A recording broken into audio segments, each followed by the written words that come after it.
jusqu'à 19h le samedi. Sud Radio, le 10h midi, les médias. L'invité du jour. L'invité du jour, c'est Éric Antoine. Bonjour. Bonjour, comment va ? Mais très bien, et vous-même ? Pas mal, heureux d'être avec vous. On est très content de vous avoir. Vous avez eu au téléphone, vous avez un emploi du temps de ministre. Voilà. Oui, c'est vrai que c'est intense. C'est intense, parce que vous êtes un homme multiple aux activités très nombreuses. Il remplit des zéniths, c'est assez incroyable. La magie n'a jamais rempli autant de salles depuis Éric Antoine. Donc, il faut le dire. Voilà. C'est gentil. Donc ce soir, c'est un rôle un petit peu différent. Vous allez avoir dans la nouvelle émission d'M6 Together, tous avec moi. Donc ce soir, 21h, une nouvelle forme de télécrochet avec un vrai effet waouh. On en a parlé pour le président de la République, ça n'a pas trop marché. Là, ça marche. Là, ça marche. Quand on commence, nous, on a eu la chance d'en voir une petite partie. C'est spectaculaire. Alors, racontez-nous ce qu'on va voir ce soir. Ça l'est, en effet, parce que le waouh vient de je dirais, en termes de qualité et de quantité. C'est-à-dire on n'a jamais eu autant de jurés dans une émission de télévision. Donc, on a un jury composé de 100 jurés qui sont tous issus de la musique et tous des grands professionnels de la musique de tous les milieux. On peut avoir du rap, du hip-hop, de la disco, de la comédie musicale, des champions. Il y a Madame Monsieur, il y a Bilal, absolument. Il y a les cochons de l'espace. Il y a des gens qu'on connaît vraiment. Lucas Bourgas qu'on avait vu sur Voice. Enfin, il y a beaucoup de gens de comédie musicale qu'on connaît vraiment bien. Et puis d'autres qu'on connaît pas, mais qui sont des vrais pros avec un bagage, avec des auteurs, des mixeurs, des musiciens. C'est ça, exactement. Et alors, la particularité, c'est qu'ils sont au milieu de tout ça, il y a Garou, bien sûr, il y a Garou qui est le chef, le capitaine. Ouais. Et alors, vous allez nous expliquer votre rôle, mais l'effet visuel que vont découvrir les téléspectateurs ce soir, c'est assez impressionnant. Ça m'a fait penser un peu à l'Académie des Neufs, mais multiplié par 100. C'est-à-dire qu'ils sont dans des petites cases, multiplié dans par une espèce 11. Oui. Voilà. Ça ferait 900 jurés, ça fait beaucoup 900 jurés. Mais 100, c'est déjà pas mal. 100, c'est donc beaucoup. Ils sont dans des petites cases. Ils sont dans des petites cases. Ils sont pas séparés comme l'Académie des Neufs. Ils ont chacun leur siège en effet, et la case est pardon d'avoir des références comme celle-là. Mais moi aussi, j'adore l'Académie des Neufs. C'était un grand moment de la télévision française. Je proposais de reprendre cette émission. Voilà. Mais pourquoi pas ? Mais faisons-le. Ça a tellement bien marché sur Énergie 12. Ah oui, non. Vous avez raison. Non, ça a vraiment bien marché. France 4 aussi, ça avait bien marché. Bon, bref, peu importe.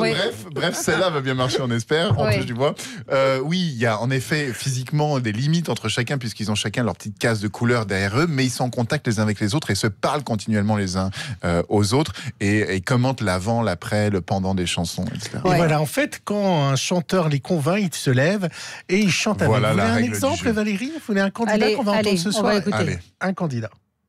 There comes a time when we hear a certain call, when the world must come together as one.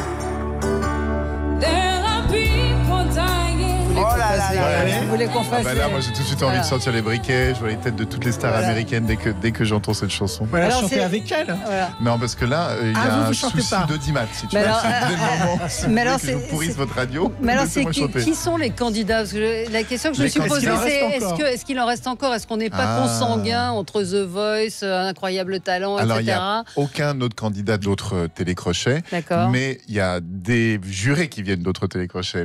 Mais là, l'idée, c'est que c'est pas un talent show dans le sens on va signer un contrat avec un artiste à la fin d'une émission. C'est un jeu musical. Donc il y a des amateurs, des semi-pros, des pros, il y a des duos, il y a des trios. En fait, c'est ouvert à tous et à toutes dans toute leur diversité, c'est-à-dire qu'on veut que les candidats et les joueurs soient aussi divers que est le mur. Et d'ailleurs, je pense que le mot diversité, c'est un des mots les plus importants de cette émission.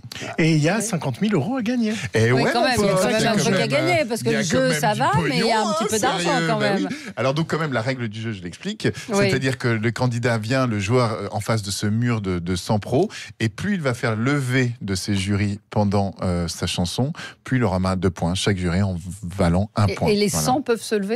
Les 100 peuvent se lever, c'est arrivé une fois. C'est arrivé qu'une seule fois. C'est arrivé qu'une seule fois. On a eu des 98, des 99, et moi je m'arrachais les cheveux. Je dis mais pourquoi pas 100 ? Et j'allais ensuite frapper, bien entendu, en toute amitié, là où les 2 personnes qui ne se sont pas levées. Et donc, à la fin de chaque émission, il y a 3 top scores qui occupent les 3 sièges principaux, et le 2 et le 3 s'affrontent dans un duel pour voir lequel des 2 ira en finale. Est-ce que vous pensez que vous, sans le talent de show d'Incroyable Talent, vous auriez eu la même histoire ? Est-ce que quelqu'un qui a un talent le talent de show, c'est un booster, mais s'il a un talent... Je pense qu'il y a eu 2 tournants primordiaux dans ma carrière. Ça a été Incroyable Talent et Michel Drucker. Vraiment, sans l'un ou l'autre, je n'aurais pas pu faire les salles que je fais aujourd'hui et sans doute pas aussi les émissions télé que je fais aujourd'hui. Vous ne pensez pas que vous êtes un magicien à part qui fait que vous auriez eu... Ma carrière théâtrale était lancée avant que je commence à travailler chez Michel, mais entre vivre dans des salles de 300, 500 places et faire des zéniths, il y a un univers. Et donc, et comme cette ambition qui était la mienne, c'était des grands shows populaires, festifs, en même temps que j'essayais d'être intelligent, disruptif, rock'n'roll, familiaux, mais en même temps un peu intelligent, un peu intello. Et je pense qu'il me fallait des plateformes comme Incroyable Talent ou comme Vivement Dimanche pour être capable d'aller vers là. Moi, j'aurais que vous essayer de convaincre nos auditeurs. Certains sont sceptiques. Sandra nous dit vu et revu. Une autre nous dit j'adore Éric Antoine, mais pas intéressé par l'émission. Il y a déjà The Voice. 50% de bon. Il y a déjà The Voice. Je vous dis que mais ça n'a rien à voir avec The Voice. Mais comment les convaincre? J'ai envie de vous dire la différence, c'est que c'est pas un concours au sens propre du terme, et que c'est vraiment un jeu et dont l'idée. C'est un spectacle. L'idée, c'est la fête. En fait, vraiment, je crois que le mot c'est venez, on va s'amuser ensemble, on va se sortir toutes nos merdes de la tête, on va chanter ensemble, on va se réunir ensemble et il y en aura pour tout le monde. Et ça, cette notion-là il y en a pour tout le monde. Il y a des bourgeois, il y a des gilets jaunes, il y a des politiques et il y a des apolitiques. Tu sens tout. Je sens qu'il y a des révolutionnaires dans le jury et puis il y a des conformistes. Enfin, il y a de tout. Et on est tous réunis autour d'une passion, jouer et chanter ensemble. Votre rôle à vous, c'est quoi? Moi, mon rôle, c'est de foutre la merde, comme d'habitude. Mais est-ce qu'on vous a laissé aller jusqu'au bout? Parce que ce matin, il y a un papier qui est plutôt sympa dans le Parisien pour vous. Mais Michael Zolto-Broda dit on a rendu plus sage qu'annoncé l'émission et visiblement, ça a été un peu plus trash. Enfin, trash. Plus, à l'enregistrement. Ouais, à l'enregistrement. Je suis toujours plus trash à l'enregistrement parce que moi, l'idée, c'est que j'aille loin et qu'après, la production, le montage fasse. C'est dommage. Oui, mais non, parce que. Parce qu'on vous demande ça, d'être un peu fou et déjanté. De toute façon, on n'a pas à me le demander, je suis, donc c'est comme ça. Mais l'émission, c'est comme une bonne recette, c'est-à-dire moi, je suis peut-être le poivre et le sel, il ne faut pas en mettre trop, parce que sinon, ça n'a pas très bon goût. Donc il y a un mélange, il y a tous ces jurés, il y a ces 100 personnalités qui ont chacun un intérêt, il y a des candidats qui ont un intérêt, il y a Garou, chef du cœur, qui a un intérêt, il y a l'émission, la dynamique entière de l'émission, et moi je suis un des ingrédients, donc c'est vrai que parfois pour moi c'est ça pour moi c'est parfois un peu douloureux, parce que c'est vrai que quand je suis en spectacle, j'ai toute la maîtrise de l'œuvre, mais là je suis un rouage. Voilà, je suis un rouage. On va continuer, il y a Catherine qui dit sympa comme concept, je vais regarder, il faut qu'on rigole. Eh ben on est d'accord avec vous. On se retrouve dans un instant avec Éric Antoine, à tout de suite. Sur Sud Radio. Sud Radio, 10h midi, Valérie Expert. L'invité du jour, c'est Éric Antoine, le grand, faut-il le dire, Éric Antoine, à tous les sens du terme. Merci d'être avec nous. Together, ce soir, sur M6, à 21h. Donc un jeu musical inédit. Franchement, c'est différent de ce qu'on a pu voir. Je me suis dit, encore un énième jeu musical. C'est vrai qu'M6 n'avait pas eu trop de chance. Je sens que vous allez aller chanter là-bas, Valérie. Oui, bien sûr. Je sens que vous avez très envie. Pas eu beaucoup de chance avec les 2 dernières émissions. Mais il s'accroche et j'aime ça. En fait, M6, c'est ça qui est fort aussi sur cette chaîne, c'est toujours cette idée, allez, on y va, on tente, on essaie quelque chose, on y croit.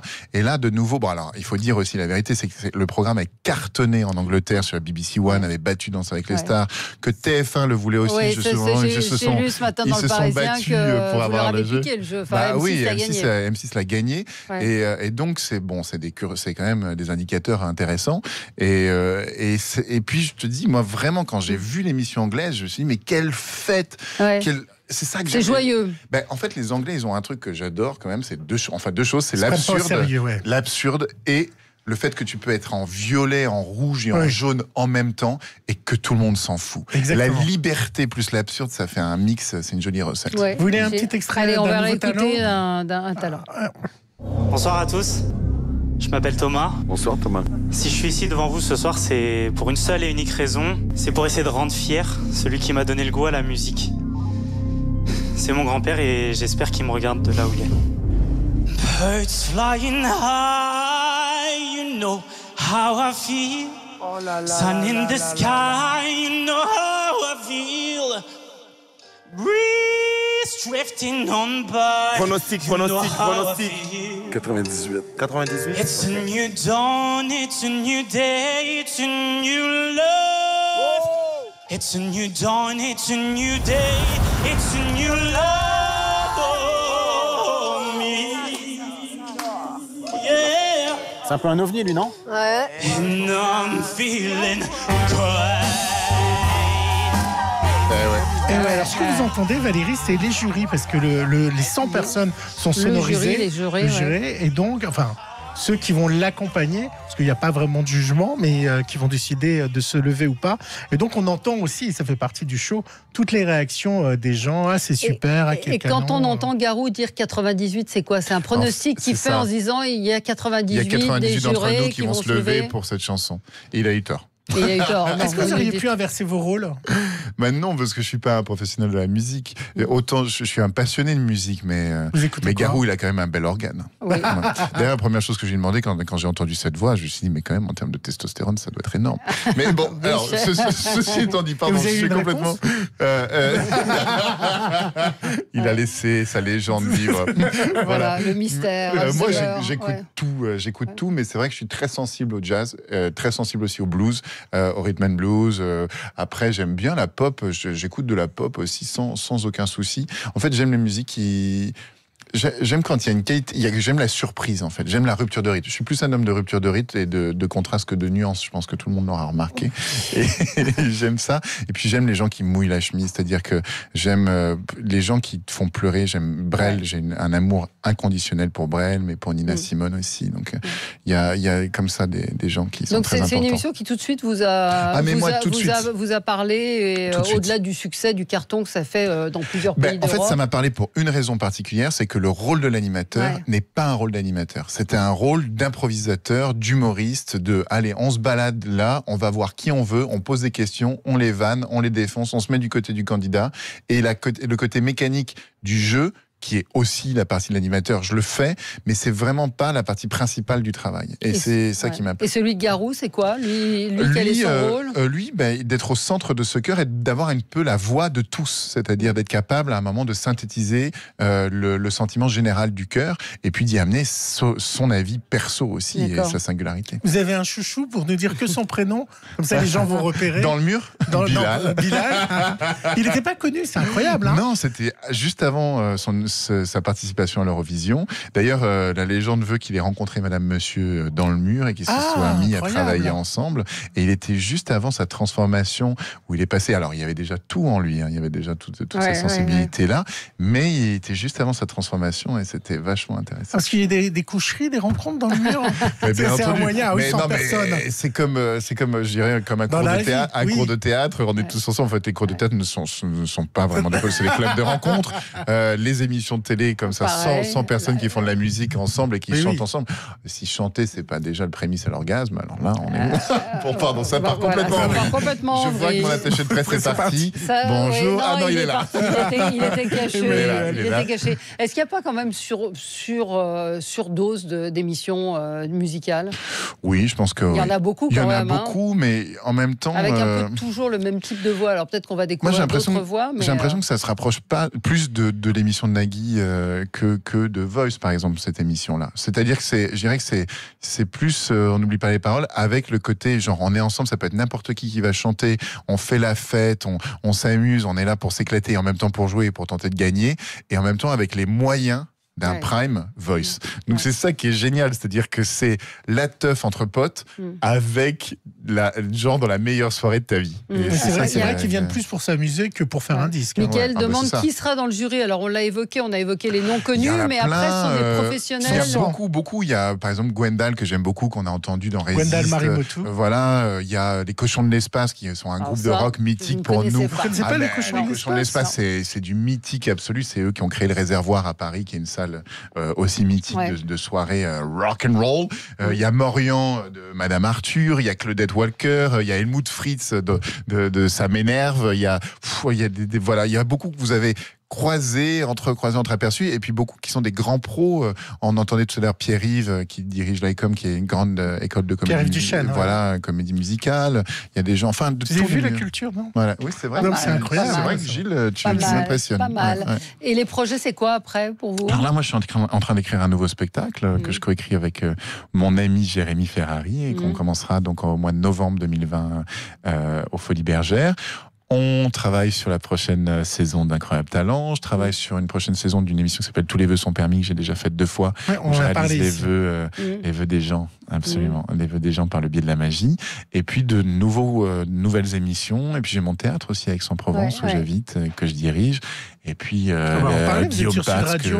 Il y a quoi dans votre théâtre? Dans mon théâtre, il y a beaucoup d'humour avant tout. Là, par exemple, cette semaine, on a reçu Cartman et Verino. Et puis là, arrive Bernard Werber, arrive Jérémy Ferrari, arrive aussi des spectacles de gens moins connus, mais qu'on essaye de pousser. Donc, et l'animation, c'est quelque chose qui vous plaît? Parce que ça me plaît quand c'est quelque chose qui me correspond. C'est-à-dire que là, pour le coup, ça me correspond. C'est une émission de fête. Vous ne feriez pas Top Chef ou le meilleur pâtissier? Je pense pas, franchement, non, parce que je pense que je le ferais beaucoup moins bien que les copains qui savent faire ça, qui ont cette stature, qui ont cette manière de penser. Et puis en plus, je vois pas ce que j'apporte. En fait, pour que je m'intéresse à un projet, je me pose toujours 3 questions. Je me dis, est-ce que je vais m'amuser? Est-ce que je vais apprendre? Est-ce qu'il y a du pognon? Si, il y a les 3. Alors combien vous payez, puisque vous en parlez? C'est dans ce sens-là ou dans l'autre sens? Est-ce qu'il y a du pognon? Non, il suffit de 2 pour que ça m'intéresse. C'est-à-dire que parfois, si je dis, je vais apprendre, je vais m'amuser, j'y vais. Si je dis, il y a du pognon, je vais m'amuser, j'y vais. Mais s'il y a que s'il y a par exemple que du pognon, je n'irai jamais. Mais c'est surtout aussi, qu'est-ce que je vais y apporter que personne d'autre ne peut y apporter. C'est quoi ma singularité qui va rencontrer la singularité? Visiblement, il y en a une. Quand on tape votre nom sur Google, donc arrive en premier Éric-Antoine Taille. Ah oui, c'est marrant. C'est marrant ça. Des mensurations. Voilà. Non, mais alors attendez, Valérie, parce que c'est sur votre page à vous. Donc ça sous-entend, vous savez que c'est en fonction de toutes les recherches que vous avez faites. Non, pas forcément. Non, on a vérifié. Taille, femme, il y a femme. Ah oui, ma femme, bien sûr, avec qui j'ai travaillé quand même sur 4 derniers spectacles. On la voyait sur France 4, dans le show de France 4, elle apparaissait. Après, il y a spectacle, après, il y a parents. Donc, je ne sais pas pourquoi les gens veulent connaître vos parents. C'est marrant, ça. Il y a livre, donc vous avez publié un livre. Oui, j'ai sorti un livre chez Robert Laffont au mois de novembre dernier. Donc, voilà. Après, il y a M6, après, il y a Together. Ah, d'accord, 6e. Donc, c'est pas mal, ça veut dire que ça veut dire que c'est déjà dans les recherches. Bah oui, parce qu'il y a quand même Incroyable Talent. Il y a quand même d'autres. Et puis, streaming, donc ça, c'est pour voir certains de vos spectacles. Et puis, vos spectacles, gratuitement. Vous mesurez combien, donc? 2m1. Non, vous faites 2 mètres. J'ai vu 2m07. Oui, mais en fait, c'était parce que j'avais. C'était avec les talons. C'était avec l'érection capillaire. D'accord. C'était avec les cheveux dressés sur la tête. Gilles, je suis désolé. Ah oui, parce que j'ai vu 2m07. Donc, oui, 2m07, c'était. J'ai des érections ailleurs. Donc, enfin. Il se moque de ma calvitie. Mais il est trop tôt, Gilles, pour ce genre de mots. Il se moque de ma calvitie. En effet, je ne peux pas avoir d'érection capillaire, je vous le confirme. Incroyable. Je trouve que dans ces spectacles, Eric crie trop. Alors, il crie. Oui, c'est vrai, mais alors, c'est vrai, je suis d'accord avec toi. Alors, Pedro nous dit combien de jurés se sont levés pour la voix qu'on a entendue. Moi, je dis 57. Ah faudra regarder, Pedro. On peut pas. On pourra. Pedro, tu t'es trompé. Voilà. Il s'est trompé. Pour revenir sur ce que viennent de nous dire les auditeurs, est-ce que lorsqu'on dit, par exemple, dans Incroyable Talent, vous en faites beaucoup, vous pliez en deux, vous êtes sous la table, c'est quelque chose de naturel ou c'est surfait ou vous êtes dans le show? Je pense qu'il y a un mélange. Il y a un mélange, c'est-à-dire que quand on me connaît au quotidien, je suis quand même, encore une fois, je vais le dire, je suis plus dans le contraste que dans la nuance. C'est pas vraiment. Et pourtant, j'ai un amour fou pour les gens qui sont dans la nuance et dans la subtilité, mais je sais que c'est pas ma maîtrise, voilà. Donc oui, parfois je pousse un peu le trait parce que je pense qu'on a besoin.